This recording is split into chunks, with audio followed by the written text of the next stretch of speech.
excited. Just got done with my Rotary meeting, our first in-person Rotary meeting after all these months of COVID. And my good friend and president of the Rotary, his wife, actually just got back over here. She was stuck in the United States all these months because both governments, the United States wasn't allowing people in and Europe wasn't allowing people in. It was just a mess, a lot of back and forth stuff. So finally, the European Union allowed people from the United States who either has a residence here or is a Portuguese citizen to come back into the country. The good thing is, my good friends, Brad and Jocelyn. Jocelyn was actually stuck on the other side of the ocean. She finally came back today, and when she came back, guess what she brought? The Mac Mini. So excited to finally have this Mac Mini piece of equipment. It's my first Mac Mini. I've never had one before, and I'm almost owning every Apple product. I'm getting there. I'm working my way up. But this one is actually going to replace my MacBook Pro 15-inch, the one I did in the studio tour. And if you haven't seen that studio tour, you can check out the link in the description, and I'll post it there so that you can see that studio tour that I did before. I'm going to do an entirely new studio tour update with my new kind of, look, here's a sneak peek right there. I'm going to show you exactly what this new studio is looking like and how I got set up, because I know some of you have been really interested. I know some of you are actually starting to either live stream or put more videos out for your business, or even connect with people on a different level. Even some of you are doing more podcasts and video podcasts. It's really cool. And also I'll also show you what else I got also to change my lifestyle, because now I'm not going to have a laptop anymore. I got this little puppy right here. I'm going to show you what this is. This new bag that I got, I'm going to show you in an upcoming video. I can't show you right now, but I'm going to show you in an upcoming video about it, and I'm going to do a walkthrough along with the studio tour update. All right, I got to jump on a call with a client. I'll talk to you real soon.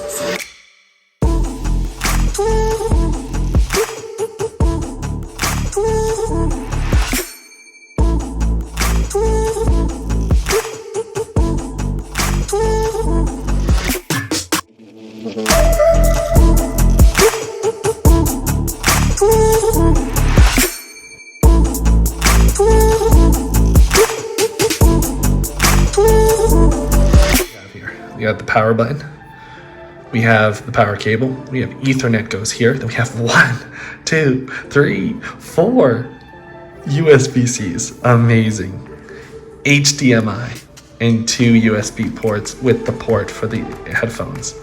Absolutely incredible, love this.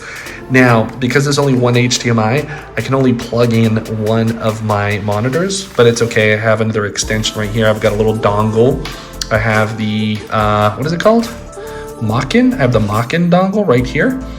And that one is going to go into one of these USB-C ports. One of the craziest things is that I find that I've been running out of space because, with all the dongles going on and cameras and stuff. So this is my Logitech Stream Cam, which I love the fact it has a USB-C, because now it can go right into there, which is great. So this is perfect.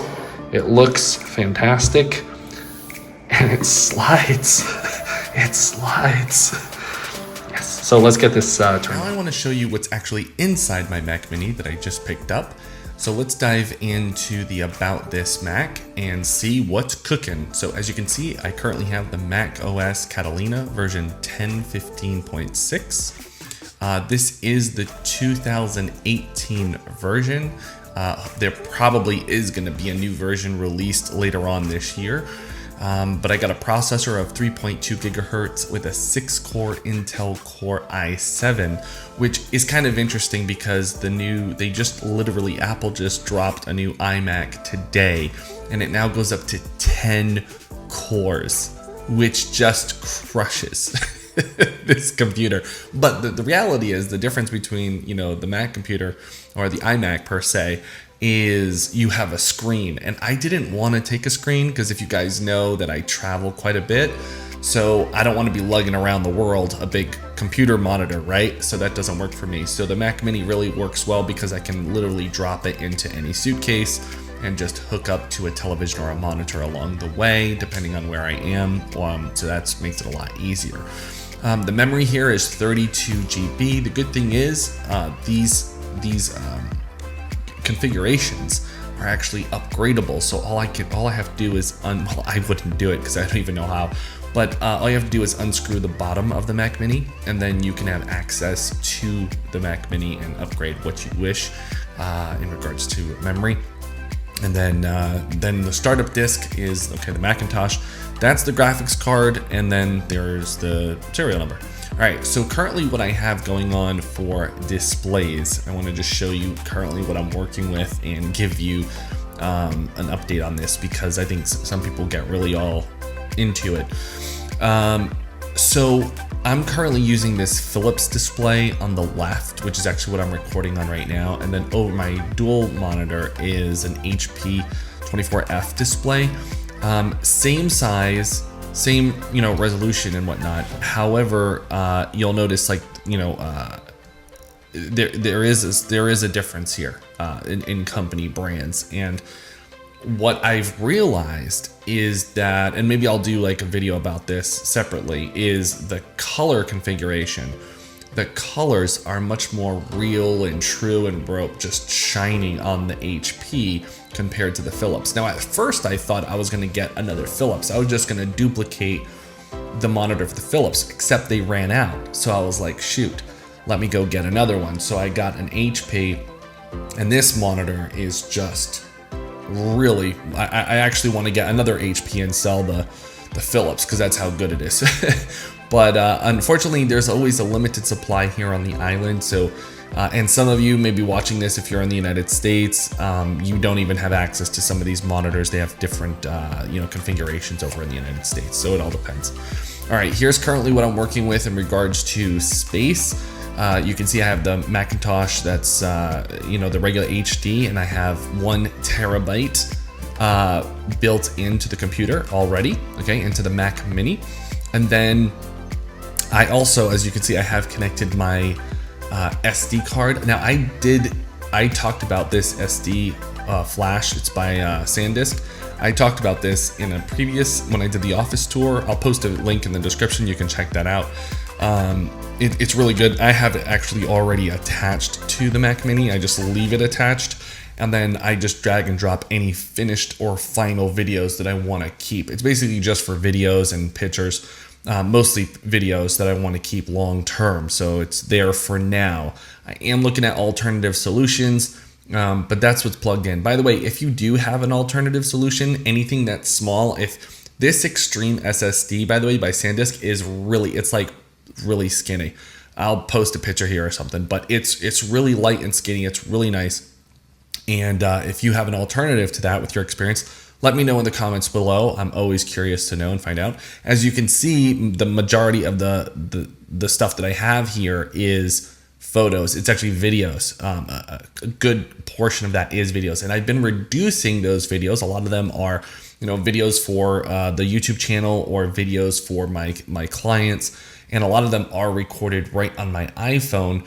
And so a lot of them are sitting there, and I need to work on, figuring it out, moving over the final one. So this is actually a very fluid moving, bar, a status bar, because this will go up and down pretty regularly. But I also have about 12,000 photos just from me and my family. So that's a good chunk there too, as well as videos of me and my family. So there's a whole chunk there. I'd say there's about 300 GB just for that. So then documents and all the other little stuff is just a lot smaller, as you can see. I was actually surprised at how I'm almost halfway to the end of this 1 TB. I was like, I got time, but it fills up so quickly. All right, next in the memory, you can see, so the memory slots that are here are already in use. Now, I've heard of other people making adjustments to these things. I'm not one to do that or buy memory outside of it. I just like to get it the way it is and then plug and play. That's how I do it. So this one currently has 2 memory slots, 216 GB, and that's about it. I mean, everything else is just support and service and stuff like that. So that's basically the overview. That is what is inside of the Mac Mini. And now I'll give you my personal experience, my personal review. I'll tell you what, I went from the MacBook 15-inch, the MacBook Pro 15-inch quad core, 256 and 16 gigabytes of memory, if I recall correctly. And I literally upgraded to this, and it is lightning fast for producing movies, like on another level. I can actually hear, it's interesting, in post-production, you can actually hear the audio when you're scrubbing. It's really amazing. That's how fast it is. Aside from everything else, I mean, here's the thing. Any computer like this size and beyond for the average user, if you're just like browsing the internet or emails and stuff like that, you don't need this much boom, right, going on in your PC. So if you're not into that kind of stuff, however, if you are making music, I would say any type of media, you are going to want more of a robust type of Apple product for sure. But Apple does it great. And if you're curious to know on what softwares I use, I try to keep everything Apple. So I use Final Cut Pro for editing video. I use GarageBand for editing audio and creating audio. And then Apple Music, gotta have Apple Music. So that's about it. That's all for now. If you like this or this video is helpful, give it. I don't know if I told you this, but we recently made a decision that all the YouTube revenue that comes in from this channel is going to our efforts in Uganda. We actually help a lot of children get in school, stay in school, and progress through not only primary, but we try to get them into university. That is our goal. And we know that once, children have a good, solid education, they can change themselves, their family, their community, and the city and the country, right? And that's what really matters most. So